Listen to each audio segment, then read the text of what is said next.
You've been doing the hair for this show. What have you, can you talk us through what you've done? It's a little bit kind of, it's quite a kooky casting. The girls are a little kind of edgy looking. They're not kind of like classic beauties.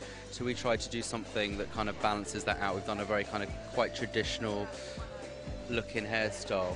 Is there a model here you can talk us through what you've done? So basically it's a ponytail that sits right on the bone.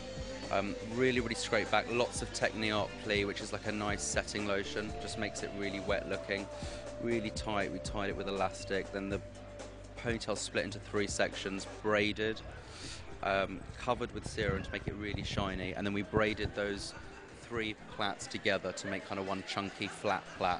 And how do you like match a collection, the hair with the collection? I mean, what processes do you go through?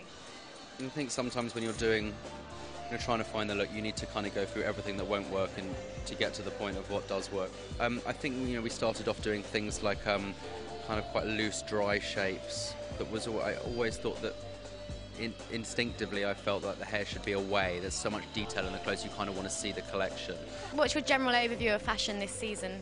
Autumn winter 08? I think it's kind of hard to tell. I mean, we're only halfway through London, and I think New York's always quite a bit more commercial, and London's a bit more off the wall. I think until you get through to kind of Milan and Paris, it's very difficult to kind of feel like a feeling for the whole season. But I'm kind of into things that are looking a bit sicker and a bit tougher and a bit weirder. Tell us what you're doing here today. Dress rehearsals, yeah. Dress rehearsals, and we're helping out with a fashion show. There's a lot of abstract shapes, there's loads of futuristic and loads of sparkliness. It's great, it's a great show. And is this something you've made? Yeah, it's a tape I found at Oxfam, and I thought I'll give it a try because it's got some new music, some gospel kind of thingy. Played it, didn't like it, so I thought I'd make use of it, make it into a necklace. You're both up-and-coming designers, aren't you? So what kind of fashion do you like? Who inspires you? Bora, really. I love the kind of like feminine side, the flory kind of side. I'm just totally into the organzas and cute, like gorgeous kind of fabrics and stuff like that. So. Yeah. And who inspires you? I pretty much like Vivienne Westwood. I like the shapes. I like the big, oversized type of things and weird angles and that kind of thing. Yeah. What type of fashion are you designing? Menswear and women's wear. I'm a bit undecided at the moment, so it's either way, but I like both, yeah. Well, my last collection was really kind of like sportswear, but like real kind of rave kind of scene, so a bit wild. What's your name? Melek. What are you doing here, Melek? I'm a work placement student from the Netherlands, helping in the studio from Bora Aksu. What do you have to do? Talk me through it.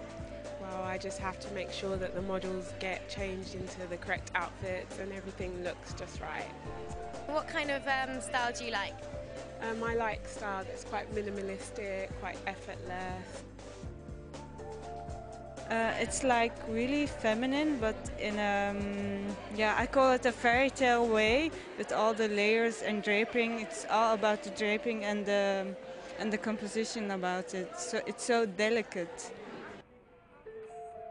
What do you have to do here? Like really much embroidery and hand stitching, like more the finishing of the garments. Bora just drapes them and we have to do the hand stitching then. And what's going to be the highlight for you? The highlight, the most beautiful dress I like. Well, actually, this one. I like this so much. What do you like about it? It's because of all of the different fabrics he uses always, but still matches them good. And the colors, like the shade, this is a shiny fabric and a non-shiny. He does that in a so good way because it's crowded, but still one piece. It's a good composition. One of the early references was a very, very young Brooke Shields, sort of thick eyebrows. So we've sort of gone with that a little bit. We're brushing the eyebrows out with like a brow shaper, and then all the colours are very, very pale, pretty roses, and then very sort of insipid, weird candy pinks and peaches on the lips. Do you think it's going to transcend down to the high street? I think it's quite an easy thing to transcend down to the high street, and I think quite a lot of pastel colours have been very in this season. It's really easy to wear all those sort of weird pinky lilacs. Yeah. And what's going to be big this season, this winter, autumn, winter? Quite a lot more. I've actually seen quite a lot more foundation, which hasn't been so big. And actually, just funny looking around London when I'm going through the cabs, lots of the young kids are wearing much more makeup, like a real thing, much more base, much more lipstick, which is quite nice, rocking a look. Yeah, it's like kind of 80s. Totally, which is really enjoyable, because initially I was going to deny it and now I quite like it. Yeah. We're using all Bobbi Brown, like super pretty pinks. These girls have got such amazing skin. New Beauty Balm, it's got a tinted moisturiser in. It is incredible, and it goes on super smooth, tiny hint of colour. Factor 25, not that we need that in here, but it is quite amazing. So that's smoothed over to even this skin out. Gonna get a bushy. Oh no, I didn't think bushy was the look. Yeah, do it on this one. Bushy. Oh god, do you actually put mascara in them, or is it Yeah, just a brush? it's a brown mascara. Oh so my you God. brush them up like that. This feels really Now weird. this is a clear one, so I don't make you look weird, but we're using ones with a hint of colour. And where does this look come from? It's not from we've done it from the Brooke Shields, that's where we've taken it from. Early Brooke Shields, you see? A touch of blushed rose on the cheek, and then mainly it's about like a really weird lip colour. The pink we are using is Pink Ballet. It's very sort of quite sickly, they're really pretty. That's some of the girls are having that, and the other girls are having salmon with a white gloss. I've got Bora Aksu behind me, the famous designer, and I'm almost falling off my heels. I can tell you that his show was absolutely beautiful here, very floaty, very feminine. So go and take a look.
What did you think of the show? It's so amazing. The fabric is kind of delicate, kind of feminine, and the show and the music was great. You think it matched? Matching. All right, and have you seen other shows in Fashion Week? Yes, it's quite a few shows for London Fashion Week, but every show is impressed. It was cool. It was all like really girly and flimsy and fairy-fied. Not your style? Not really. I mean, well, I'm more girly, but that was really light for me. But it was nice. And what did you think of the show? The show, I thought it was absolutely beautiful. It was very feminine and floaty and billowy, and I love the soft colors. And yeah, and it was just very beautiful. What else have you seen this week? Probably some of my favorite shows were Aquascutum. I absolutely loved just the kind of play on color and how they had a spectrum from white to blue. I thought that was beautiful. And what do you think is going to transcend from the catwalk to High Street? Ooh, all the sheer. I've been seeing sheer and transparent. So talk us through what you've done here today. It was just like a taste of 50s couture into the collection, like what I wanted to do, like look into these old 50s couture dresses, but not look outside, but look inside, like taking all the detailings of the bindings and stitchings and carrying on the outline of the dresses. So it would be still kind of beautiful, but also functional, and decoration and function kind of goes well together, I think. And I've just talked to an audience member, and she said that she'd seen a lot of sheer, kind of transparent. The transparency, I think, was something that's going to transcend to the High Street? I think it would. I'm sure like it would be translated in a complete different way. Like I'm sure it won't be, because like when you kind of prepare the show, it would almost like you just kind of present your imagination. And when it comes to the kind of real customer, they obviously adapt it in their own way. So I'm sure it will be translated in a kind of more wearable way. And you seem so calm. I mean, like, not stressful. I think it's because like I'm very satisfied with the collection, so I was like very happy all the way through. So this is more like the calmness of the satisfaction, I guess. And what do you think? What's going to be the winter style, the 2008? Because we just gone, I think, like very pale and pastel. I think maybe we will go back a taste of rigidity. Yeah? Yeah. All right, well, thank you very much. Brilliant show.